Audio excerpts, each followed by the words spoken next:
ओम शांती. आज 20/8/2025 ची साकार मुरली आहे.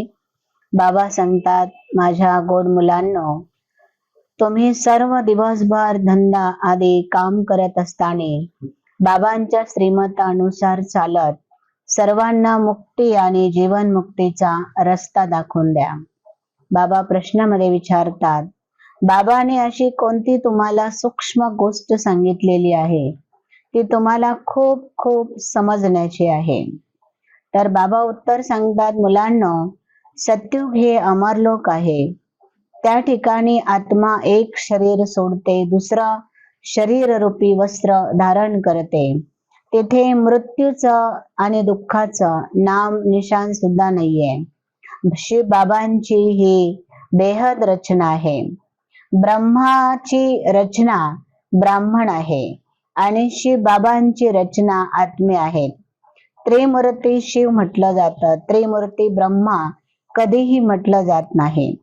बाबा सांगतात की हे सर्व काही सूक्ष्म गोष्टी त्या बाबांनी मुलांना सांगितल्या, जे मुलंच समजू शकतात. अशा ज्या गहन आणि गहऱ्या गोष्टी आहे, बाबा सांगतात त्याच्यावर तुम्ही विचार सागर मंथन करा आणि बुद्धीचं जे भोजन आहे ते भोजन तयार करा. कारण जितकं तुम्ही बुद्धीने विचार सागर मंथन कराल तेवढी बुद्धी तुमची शक्तिशाली आणि तयार होऊन जाईल.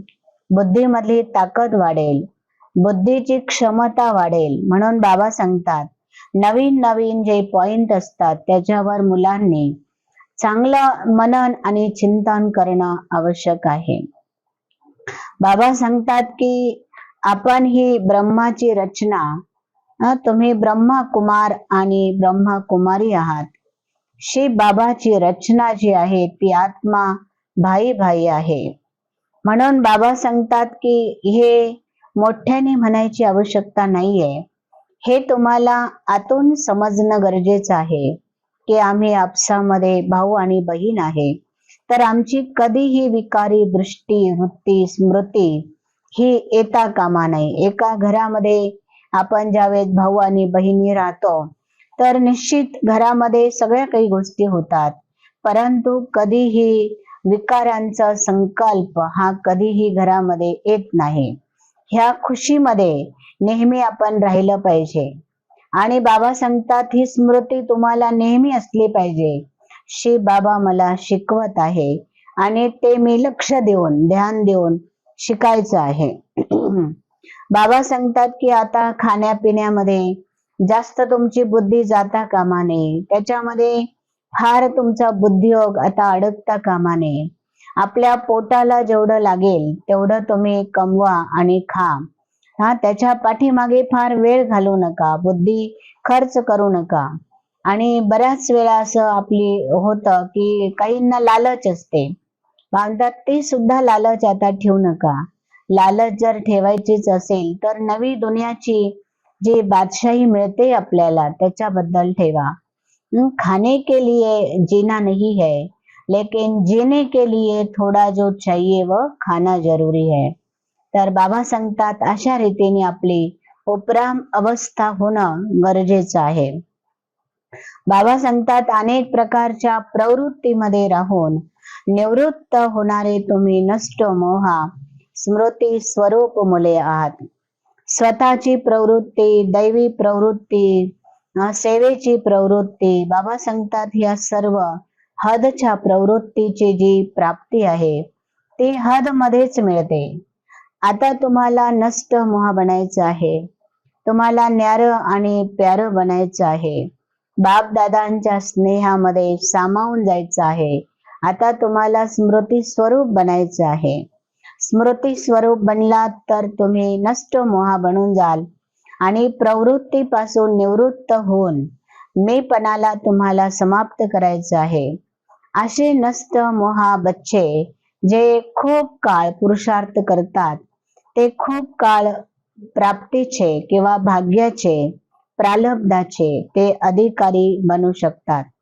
बाबा सांगतात की या ठिकाणचा खूप काळाचा अभ्यास, त्या ठिकाणी खूप काळ तुम्ही प्रालब्ध, अविनाशी आणि निर्विघ्न चालू शकाल.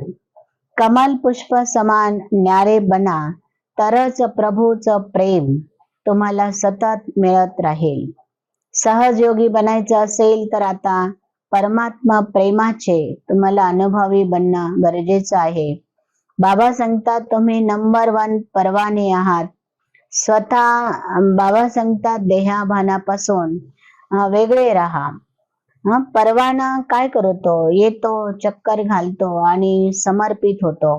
बाबा सांगतात तुम्ही सुद्धा परमात्मा रूपी क्षमावरती फिदा होणारे किंवा तुम्ही समर्पण होणारे खरे खरे परवाने आहात ना.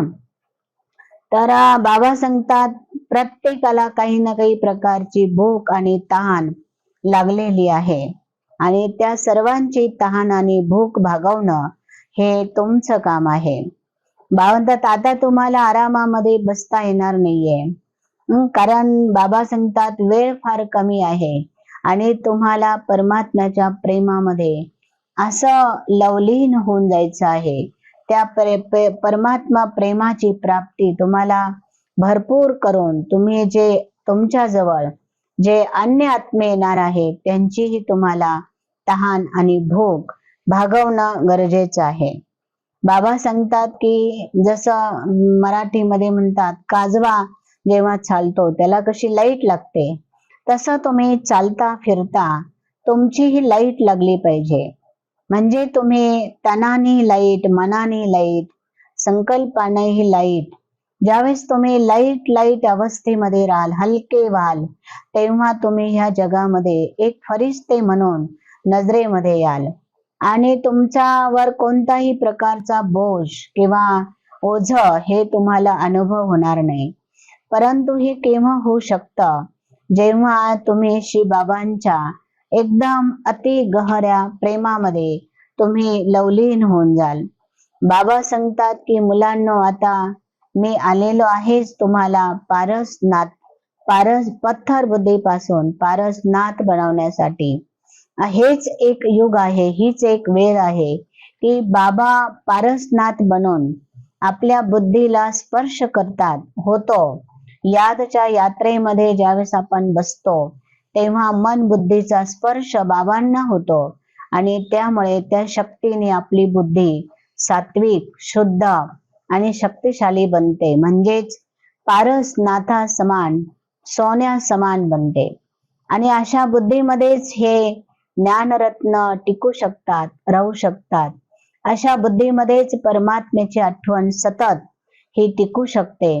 नाहीतर बुद्धी जर कचऱ्याने भरलेली असेल, व्यर्थ विचारांनी, निगेटिव्ह विचारांनी जर भरलेली असेल तर तिच्यामध्ये हे ज्ञानरत्न थांबणं अशक्य आहे. यासाठी बाबा सांगतात रोज तुम्ही रात्री झोपताना मला समाचार द्या आणि झोपण्यापूर्वी जो बुद्धिरूपी झोळीमध्ये किंवा आपल्या भांड्यामध्ये जो काही कचरा असेल तो रोज काढून टाका. बाबांना सांगा हलके व्हा. सकाळी सकाळी उठून बाबांना गुड मॉर्निंग करा. सुप्रभात बाबा, गुड मॉर्निंग बाबा, मिठे बाबा, प्यारे बाबा. आणि अशा बाबांबरोबर तुम्ही सकाळी सकाळी गोड गोड गप्पा गोष्टी करा, जेणेकरून कार्याची सुरुवात खूप चांगली होईल आणि दिवसभर आपल्या बुद्धीमध्ये एक बाबा दुसरा न कोई. भले दिवसभर काही कार्य करत राहिलो तरी बाबांच्या आठवणीमुळे आपली बुद्धी स्वच्छ राहील, शुद्ध राहील आणि पवित्र राहील. अशी पवित्र बुद्धी नेहमी हलकी आणि लाईट राहू शकेल. ओम शांती.